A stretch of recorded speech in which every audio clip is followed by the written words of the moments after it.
bonne presse. Tu n'auras pas bonne presse. C'est des gens comme ça, très souvent, leurs enfants appellent Gagamou à la maison. À l'église, quand tu les vois, tu peux leur donner le ciel sans confession. Mais à la maison, ce sont des personnes méchantes qui ne peuvent même pas s'asseoir et causer avec leurs femmes, qui ne peuvent même pas avoir de communication avec leurs enfants. Comment tes enfants peuvent t'appeler Gagamou? C'est grave. C'est grave. Tu seras rejeté. Tu seras rejeté si tu ne recherches pas la paix et l'indispensable sanctification. Si tu ne recherches pas la paix, d'abord tu seras rejeté. Tu auras un mauvais témoignage. Tu auras un mauvais témoignage. Nous devons savoir aussi qu'en ce qui concerne la paix, il y a deux niveaux de paix. Il y a la paix avec Dieu. Selon qu'à un moment donné de notre histoire, nous acceptons de marcher avec Jésus-Christ et que nous acceptons de lui donner notre vie. Selon que nous croyons au sacrifice qui a eu lieu à Golgotha et que nous disons, Seigneur, je veux que tu entres dans ma vie. Quand Jésus entre dans ta vie, ce niveau de paix, il te donne la paix avec Dieu. C'est le premier niveau de paix. L'autre paix, il s'agit de la paix que nous avons avec le commun des mortels. La paix que nous avons avec les uns et les autres. C'est de cette paix-là qu'il s'agit. C'est bien d'avoir la paix de Dieu, mais l'autre paire de manches, c'est qu'il faudrait que tu fasses la paix avec tous ceux qui sont autour de toi. Il faudrait que tu fasses la paix avec ton entourage. Il y a des gens, on ne peut pas les approcher. Quand on arrive dans un groupe, on sait que c'est eux, ils sont comme ça, on doit les laisser comme ça. Pourquoi on doit te laisser comme ça? Tu dois te fondre dans le groupe.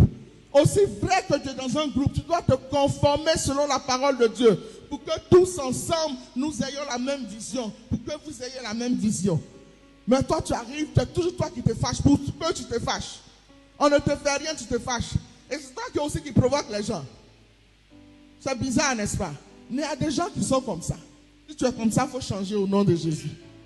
Si tu es comme ça, il faut changer au nom de Jésus. Si tu es comme ça, il faut changer. Ainsi, tu dois être un faiseur de paix dans ta maison, dans ton lieu de travail. Il y en a dans leur lieu de travail, on ne sait pas qu'ils sont chrétiens. Dans leur lieu de travail, on ne sait pas qu'ils sont chrétiens. Ils ne veulent même pas qu'on sache qu'ils sont chrétiens. Parce que s'ils sont chrétiens, on dira, il est chrétien et puis se comporte de cette façon-là.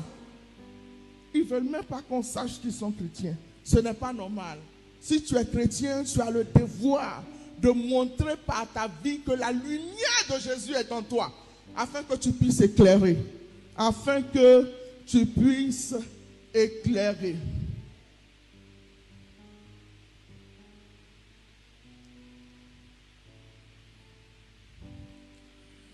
C'est lui.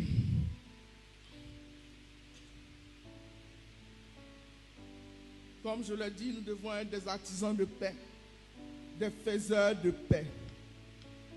Celui qui ne recherche pas l'indispensable sanctification ne pourra pas voir la prophétie sur sa vie trouver accomplissement. Est-ce que je parle bien? Tu ne pourras pas voir la prophétie sur ta vie trouver accomplissement, à l'instar du peuple d'Israël. Dans Lévitique 20, le verset 22, la Bible dit, vous observerez toutes mes lois et toutes mes ordonnances et vous les mettrez en pratique afin que le pays où je vous mène pour vous y établir ne vous rejette point. C'était une promesse pour le peuple d'Israël d'atteindre Canaan. Et le Seigneur dit d'observer la parole de Dieu afin que ce pays ne vous rejette point. Afin que vous puissiez trouver véritablement accomplissement de vos prophéties, il faudrait que vous marchiez dans la sanctification. Il faudrait que nous marchions dans la sanctification. C'est bien beau de recevoir les prophéties. Il y en a qui marchent avec de grosses prophéties aujourd'hui. Selon que Dieu leur a dit, tu seras grand, je vais te hisser au sommet, tu vas marcher dans la grandeur, la grâce de Dieu sera sur ta vie, tu seras un millionnaire, etc., etc. Mais le plus important, ce n'est pas d'avoir la prophétie seulement, mais c'est de marcher, de conformer sa vie selon les principes de Dieu. C'est très important, s'il vous plaît. Souvenons-nous quand Jérémie était en train de faire le pot, en Jérémie 18, et le pot a manqué. Le Seigneur lui a dit, soudain je parle sur une nation. En Jérémie 18, à partir du verset 9, je pense. Je pense sur une nation, de bâtir, de planter. Mais si la nation sur laquelle j'ai dit ces choses fait le mal, moi Dieu, je me répands du bien que j'avais pensé lui faire. Il ne s'agit pas seulement d'avoir les révélations pour dire de toute façon, Dieu m'a déjà dit que je serais béni. Donc la parole de Dieu là, ça ne me dit rien. Tu fais erreur. Il y en a qui sont morts avec leur prophétie. On a prophétisé sur eux avec des détails. Ils sont morts avec leur prophétie. Tu te demandes, est-ce que c'est le prophète qui a menti? Souvent, ce n'est pas le prophète qui a menti. C'est ces personnes à elles-mêmes. Que ce ne soit pas ta part au nom de Jésus. Que ce ne soit pas ta part au nom de Jésus.